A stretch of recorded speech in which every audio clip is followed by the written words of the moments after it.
नमस्कार मित्रांनो, या चॅनलवर तुमचं सर्वांचं स्वागत आहे। कथेला जास्तीत जास्त लाईक करा, शेअर करा आणि चॅनलला सबस्क्राईब करा। चला तर मग आता कथेला सुरुवात करू। एका शनिवारी दुपारी मी घरी आराम करत होतो। अचानक माझा फोन वाजला। स्क्रीनवर तानियाचं नाव दिसलं आणि माझ्या चेहऱ्यावर एक हास्य आलं। फोन उचलला आणि ती हसत म्हणाली, आदित्य कसा आहेस? मी थोडा उत्साहाने म्हणालो, ठीक आहे, तू कशी आहेस? तुझा जॉब कसा चाललाय? तानिया म्हणाली, जॉब नवीन आहे पण सगळं छान चाललंय। इथली माणसंही चांगली आहेत, पण एक गोष्ट आहे। मी विचारलं, काय? ती म्हणाली, तुझ्यासारखा मित्र इथे मला कोणी नाही। तिच्या या वाक्याने मला थोडा आनंद झाला आणि हास्य आलं। मी म्हणालो, अगं काही हरकत नाही, मी तर आहे ना इथे, अधूनमधून फोन करत जा। हो, ती म्हणाली, हो मी करते, तुझी पण खूप आठवण येते। मी थोड्या हलक्या आवाजात बोललो, हो मलाही।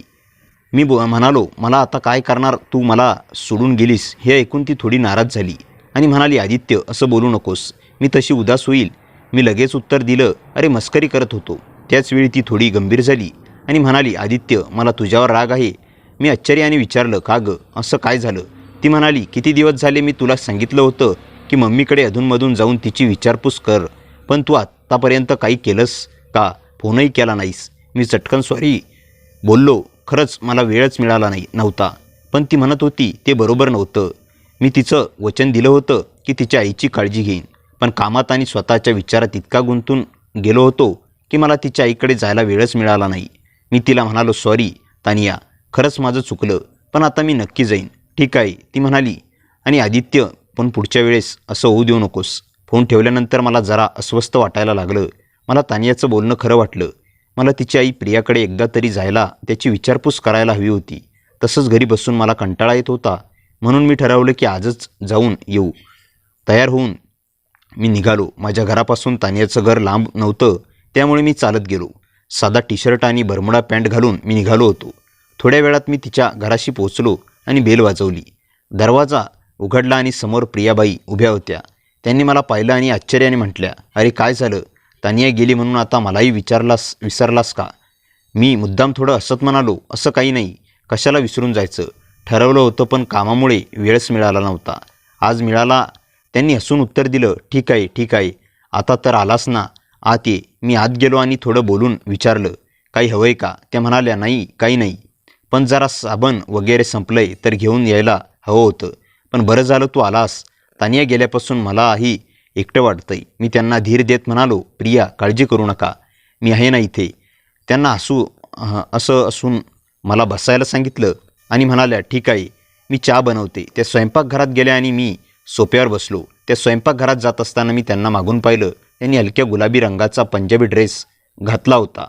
त्यांनी ओढणी खांद्यावर घेतली होती आणि त्यांचं साधं आकर्षण व्यक्तिमत्व मला खूप आवडलं।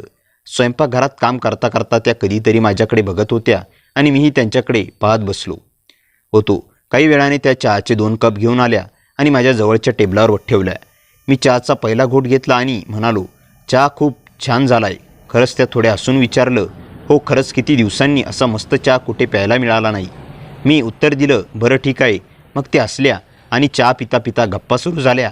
त्या दिवशी मला जाणवलं की तानिया नाही तर तिच्या आईलाही एका मैत्रिणीच्या विश्वासाची साथीची गरज होती। आता पुढे मी त्यांना नक्की भेटत राहणार होतो। आदित्य आता आलास तर मग जेवण करून जा, प्रिया म्हणाल्या। मी तसं पाहिलं तर ते मला फारसं अवघड वाटलं नव्हतं, पण मी म्हणालो, नको, कशाला उगाच तुम्हाला त्रास? अरे असं काही नाही, मी एकटी असते, जर तू इथे थोडा वेळ थांबलास तर मला तेवढी सोबत होईल। त्या म्हणाल्या। त्यांच्या बोलण्यात एक आपुलकी होती, मी जी नाकारू शकलो नाही। मी म्हणालो, ठीक आहे, तुम्ही सांगतात आहात तर जेवण करतो। आदित्य आज तुझ्यासाठी काय बनवू? त्यांनी विचारलं। असं काही खास नको, तुम्हाला जे आवडतं तेच बनवा। मी उत्तर दिलं, तुला पराठे आवडतात का? हो आवडतात, मग आज बटाट्याचे पराठे बनवते आणि त्यासोबत मस्त दही। त्या म्हणाल्या, ठीक आहे चालेल। मी असं उत्तर दिलं। प्रियाबाई स्वयंपाकघरात गेल्या आणि मी हॉलमध्ये TV बघत बसलो। त्यांचं घर तसं साधं होतं, पण तिथल्या वातावरणात अगदी आणि प्रसन्न होतं। अधूनमधून माझं लक्ष त्यांच्या स्वयंपाक बनवण्याकडे जात होतं। त्या एकट्या स्वयंपाकघरात काम करत होत्या, पण त्यांच्या चेहऱ्यावरचा तो उत्साह स्पष्ट। अर्ध्या तासांनी त्यांच्या बटाट्याचे पराठे बनवून घेतले। आता 5 वाजले होते। आदित्य, अजून तुला भूक लागली नाही का? त्यांनी विचारलं। नाही, अजून इतकी भूक नाही। मी म्हणालो, ठीक आहे, मग थोड्या वेळाने आपण खाऊया। त्या हसत बोलल्या। मी त्यांच्यासोबत बसलो आणि आम्ही दोघं मिळून टीव्हीवर कोई मिल गया पिक्चर बघायला लागलो। पिक्चर बघता बघता वेळ कसा गेला कळालाच नाही। आम्ही अधूनमधून गप्पाही मारत होतो. त्या चित्रपटातलं दृश्य बघूनही दोघं हसत होतो. कधीकधी त्या त्यांच्या जुन्या आठवणी सांगत होत्या. रात्रीचे 8 वाजले होते. मी म्हणालो, ठीक आहे, आता जेवायचं का काकू? त्यांनी लगेच उत्तर दिलं, काय झालं, तुम्ही मला काकू का म्हणालात? मी थोडं गोंधळून बोललो, का आवडलं नाही का तुम्हाला? त्या हसत म्हणाल्या, मला प्रिया म्हणलं तरी चालेल. मी असंच उत्तर दिलं, ठीक आहे, मग आता तुम्हाला प्रिया म्हणतो. त्यांच्या चेहऱ्यावर एक गोड हास्य उमटलं आणि मग आम्ही दोघं सोबत जेवायला बसलो. बटाट्याचे पराठे आणि दही इतके मस्त होते की मी त्यांचं मनापासून कौतुक केलं. खरंच प्रिया, पराठे खूप छान झाले. थँक्यू आदित्य, त्या हसत म्हणाल्या. जेवण झाल्यावर आता रात्रीचे 9 वाजले होते. मी उठलो आणि म्हणालो, ठीक आहे, मग आता मी निघतो. त्या विचारावर करू लागल्या, उद्या कुठे जाणार आहेस? उद्या रविवार, मी कुठे जाणार, घरीच असेल. मी उत्तर दिलं, ठीक आहे, मग उद्या संध्याकाळी ये, तुझ्याशी बोलायला मज्जा येते. त्या हसत म्हणाल्या, ठीक आहे, मी उत्तर दिलं आणि मग त्यांचा निरोप घेऊन घरी परतलो. घरी आल्यावर आईने विचारलं, आदित्य जेवण करायचं का? मी तिला सांगितलं, बाहेर जेवण करून आलो आहे. मित्राच्या घरी. आईने त्यावर काही विचारलं नाही आणि मग मी माझ्या खोलीत जाऊन झोपलो. पण झोप काही येतच नव्हती. सारखा प्रिया यांचं हास्य, तिचं सौम्य वागणं आणि तिचाच प्रेमळ स्वभाव डोळ्यासमोर येत होता. तिच्या आठवणीत विचार करत कधी झोप लागली कळालंच नाही. सकाळी थोडं उशिरा जाग आली. सुमारे 9 वाजले होते. रोजचं काम उरकून चहा नाश्ता करून मी तयार झालो. आईला सांगितलं, आई मी बाहेर जात आहे, थोडा वेळ लागेल. ठीक आहे आदित्य, पण वेळ झाल्यावर परत ये. आई म्हणाली. मी थोडं बाहेर पडलो आणि सरळ प्रियाच्या घरी जाण्याचा ठराव केला. त्यांच्या घरासमोर काही भाजी विकणारे होते म्हणून मी थोडी भाजी घेतली आणि त्यांच्या घरी गेलो. आजही त्यांना भेटायला जायचं असं माझ्या मनाने ठरवलं होतं. दुसऱ्या दिवशी सकाळी प्रियाच्या घरी गेलो. दरवाजाची बेल वाजवली पण कोणी उत्तर दिलं नाही. थोडा वेळ थांबलो तरी काही आवाज आला नाही. मग दरवाजा थोडा उघडला म्हणून मी आत शिरलो. मी आवाज दिला, प्रिया कुठे आहेस? जेव्हा आतून आवाज आला, मी बाथरूममध्ये आहे, अंघोळ करत आहे. मी म्हणालो, ठीक आहे, तू निवांत अंघोळ कर, ये. मी हॉलमध्ये सोफ्यावर बसलो आणि थोडं इकडे तिकडे बघू लागलो. फॅन बंद होता त्यामुळे बाथरूममधून आंघोळीचा आवाज हळूहळू कानावर पडत होता. काही वेळाने प्रिया बाहेर आली.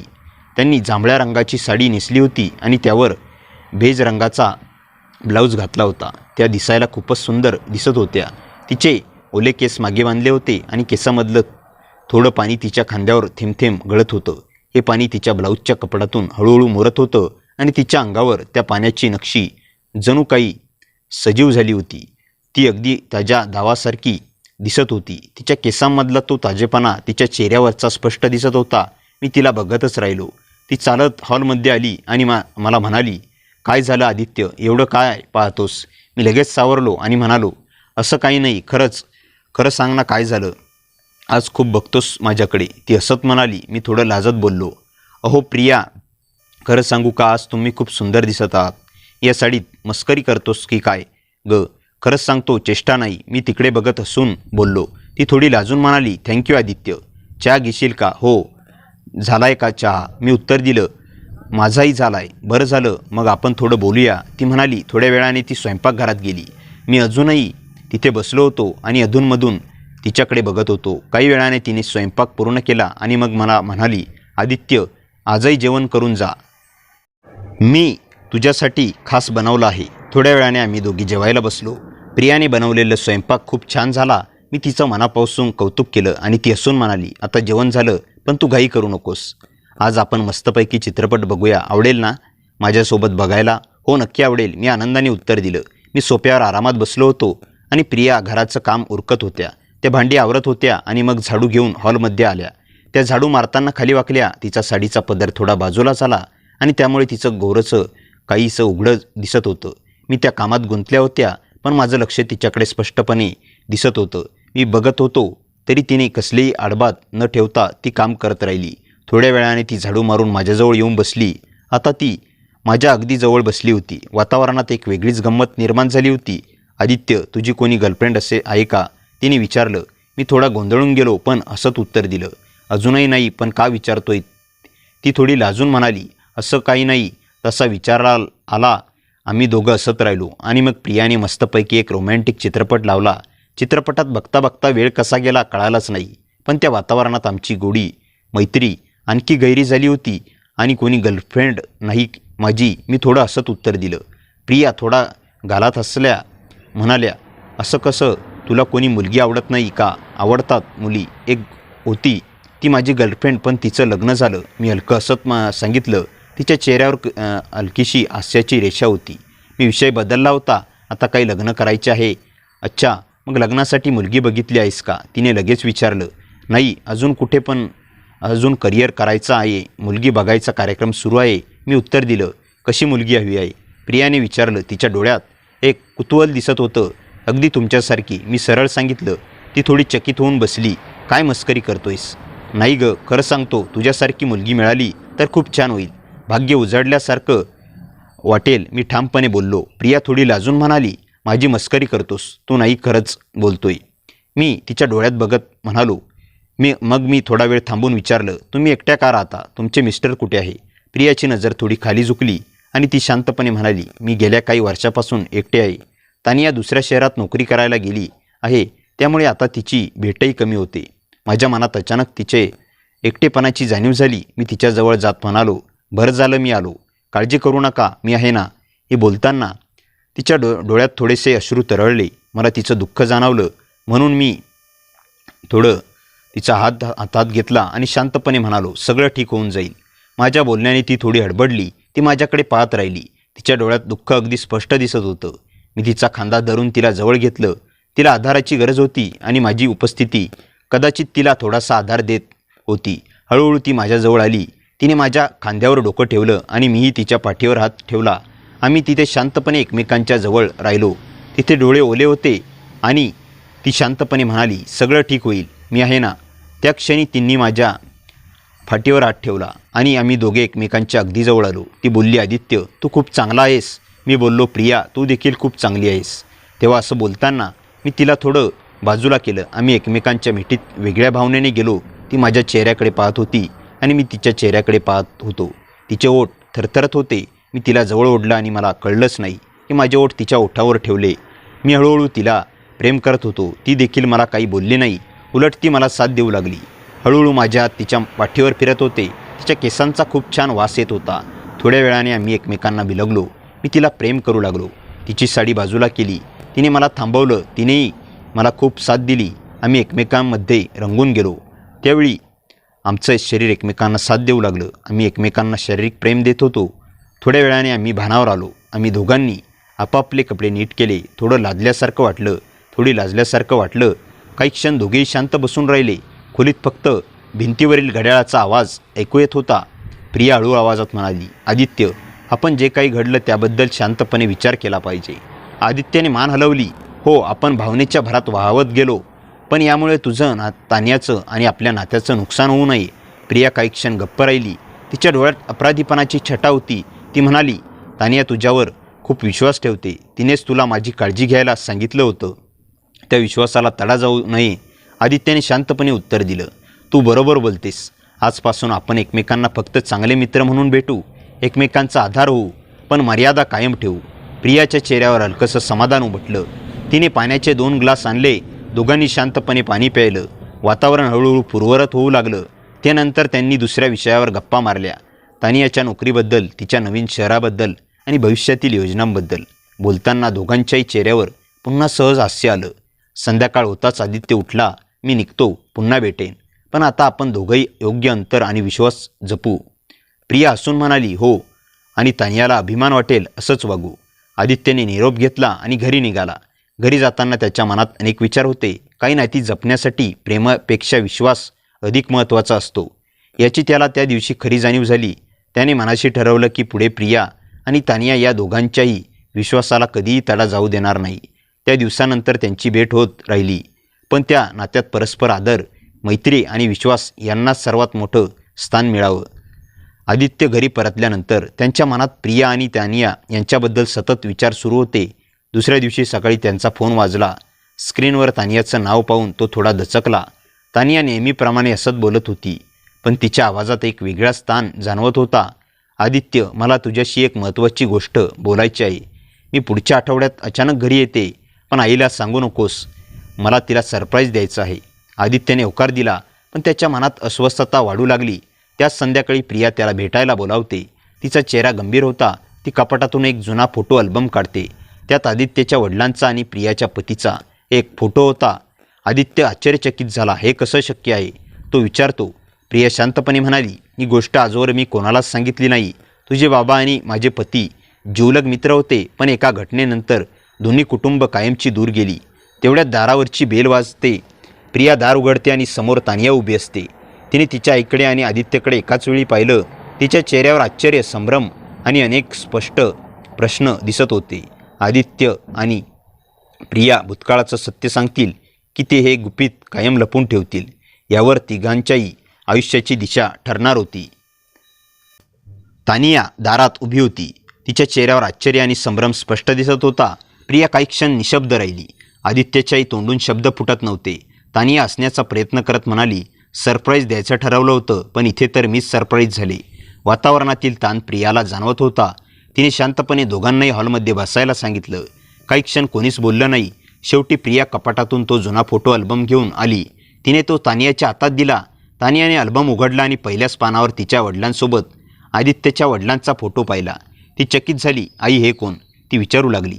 प्रिया खोल श्वास घेत म्हणाली, ती ही गोष्ट तुला खूप आधी सांगायला हवी होती, पण धाडस झालं नाही. तुझे बाबा आणि आदित्यने बाबा जिवलग मित्र होते. त्यांनी मिळून एक छोटा व्यवसाय सुरू केला होता, पण एका अपघातानंतर गैरसमज झाले आणि दोन्ही कुटुंब दूर गेली. तानिया शांतपणे ऐकत होती. आदित्यनेही पहिल्यांदाच हे ऐकलं होतं. त्यांच्या मनात अनेक प्रश्न निर्माण झाले. तेवढ्यात प्रियाने एका जुन्या लिफाफ्याकडे बोट दाखवलं. हा तुझ्या बाबांनी लिहिलेला शेवटचा पत्र आहे.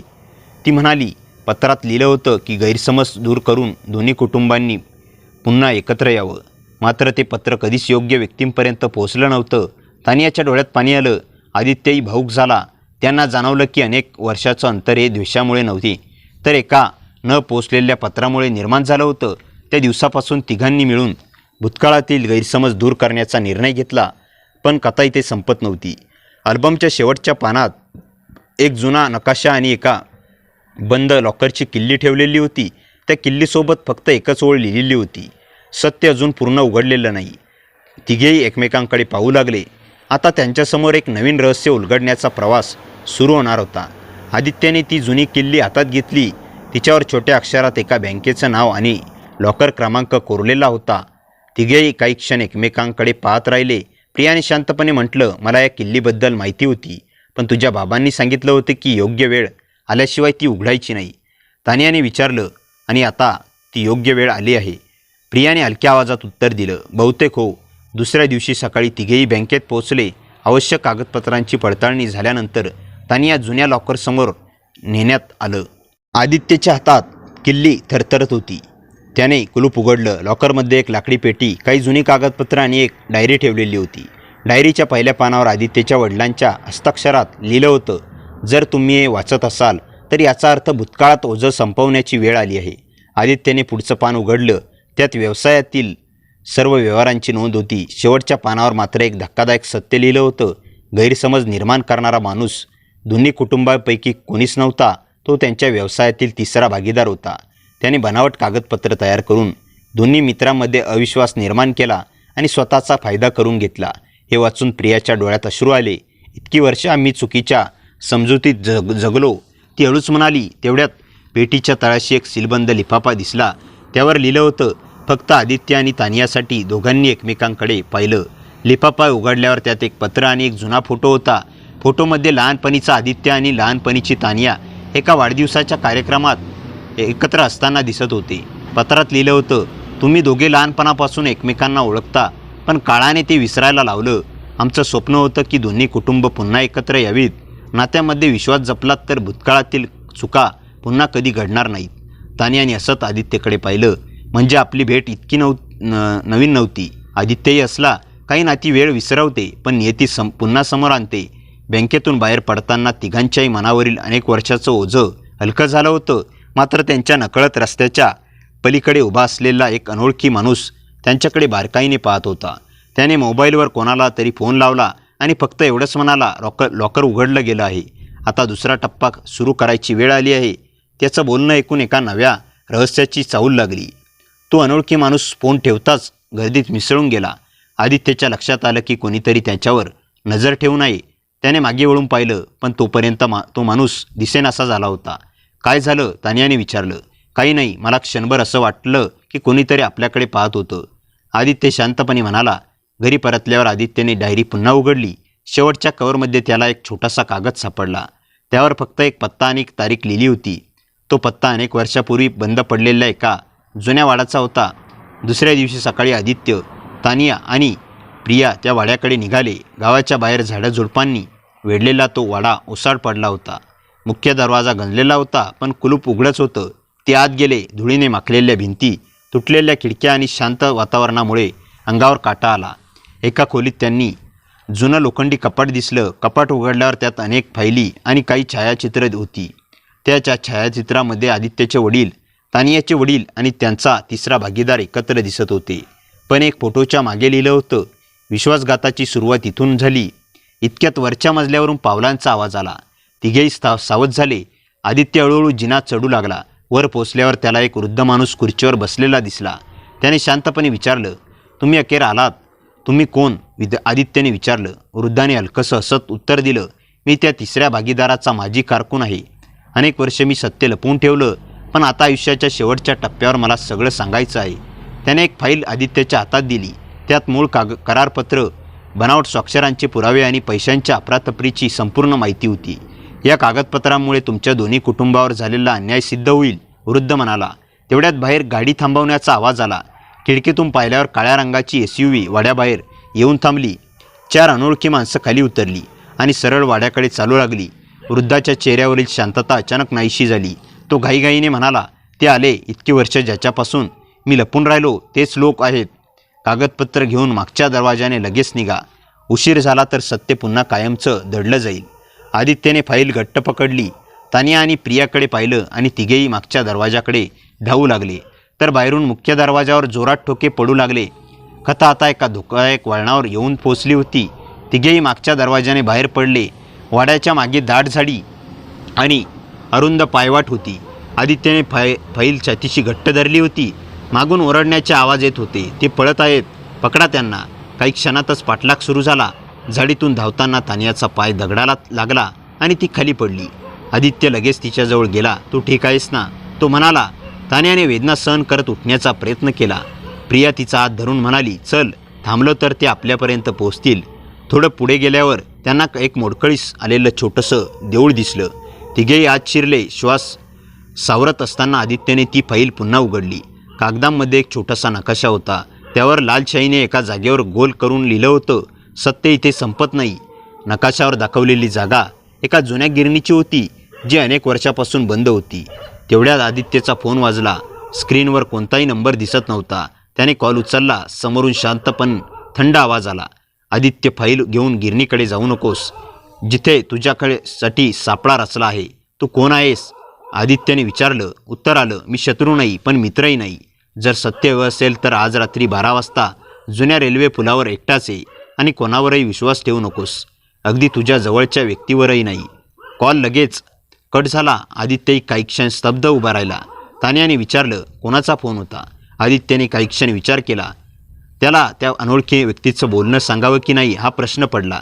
शेवटी त्याने सगळं खरं सांगितलं. प्रिया अचानक अस्वस्थ झाली. तिच्या चेहऱ्याचा रंग बदलला.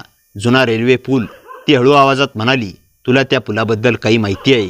तानियाने विचारलं. प्रिया काही क्षण गप्प राहिली. मग ती म्हणाली, तुझ्या बाबांचा शेवटचा दिवस तो याच पुलाशी जोडलेला होता. हे ऐकताच आदित्य आणि तानिया दोघेही हादरले. प्रिया पुढे म्हणाली, आजपर्यंत मी एक गोष्ट लपवली होती. त्या रात्री मीही तिथे होते, पण जे घडलं त्यानंतर मी कोणालाच सत्य सांगायची हिंमत केली नाही. आदित्यच्या हातातील फाईल खाली पडली. आता प्रश्न फक्त संपत्तीचा किंवा जुन्या कागदपत्रांचा नव्हता. अनेक वर्षापासून दडवून ठेवलेलं सत्य, एका रात्रीचा गूढ आणि 2 कुटुंबांचं भविष्य, हे सगळं त्या जुन्या रेल्वे पुलाशी जोडलेलं होतं. तिघांनी एकमेकांकडे पाहिलं. त्यांना जाणवलं की आतापर्यंत त्यांनी उलगडलेलं रहस्य हे फक्त सुरुवात होती. खरी कथा आता सुरू होणार होती. रात्रीचे 11 वाजले होते. गावभर शांतता पसरली होती. आकाशात काळे ढग दाटले होते आणि अधूनमधून विजांचा कडकडाट झाला होता. आदित्यच्या मनात मात्र प्रियाने सांगितलेल्या गोष्टी सतत घोळत होती. त्या रात्री मीही पुलावर होते आणि हे शब्द त्याच्या कानात पुन्हा पुन्हा घुमत होते. रात्री 11:30च्या सुमारास आदित्य एकटाच जुन्या रेल्वे पुलाकडे निघाला. त्याने तानिया आणि प्रियाला घरीच थांबायला सांगितलं होतं. मात्र त्यांच्या नकळत तानिया काही अंतरावरून त्यांचा पाठलाग करत होती. पुलावर पोहोचल्यावर तिथे पूर्ण अंधार होता. फक्त चंद्रप्रकाशात पुलाची मोडकळीस आलेली रचना दिसत होती. अचानक समोरून एक माणूस काळ्या रेनकोटमध्ये चालत आला. तू आलास? तो शांतपणे म्हणाला.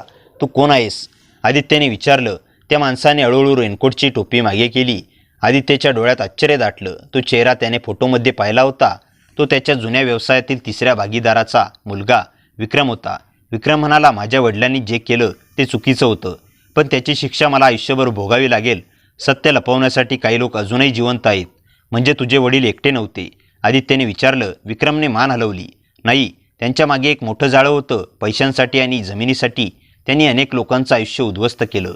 इतक्यात पुलाच्या दुसऱ्या टोकाला गाड्यांचे हेडलाईट दिसू लागले. 3 गाड्या भरधाव वेगाने पुलाजवळ येऊन थांबल्या. काळ्या कपड्यातील काही माणसं खाली उतरली. त्यांच्यातून एक वयस्कर व्यक्ती पुढे आली. त्याने आदित्यकडे पाहून टाळ्या वाजवल्या. शाबास, इतक्या वर्षांनी सत्याच्या इतक्या जवळ आलास. आदित्यने रागाने विचारलं. तू कोण? तो माणूस हसला. मी राघव देशमुख, तुमच्या वडिलांच्या कंपनीचा खरा मालक. हे नाव ऐकताच विक्रमच्या चेहऱ्यावरील रंग उडाला. तो हळू आवाजात म्हणाला, याच माणसापासून मी तुला सावध करायला आलो होतो. राघव मोठ्याने हसला. तुम्हाला वाटतंय खेळ संपला? अजून तर सुरुवात आहे. त्याने हात वर केला. त्यांच्या माणसांनी आदित्य, विक्रम आणि पुला मागे लपून सर्व काही ऐकत असलेल्या तानियाला घेरलं.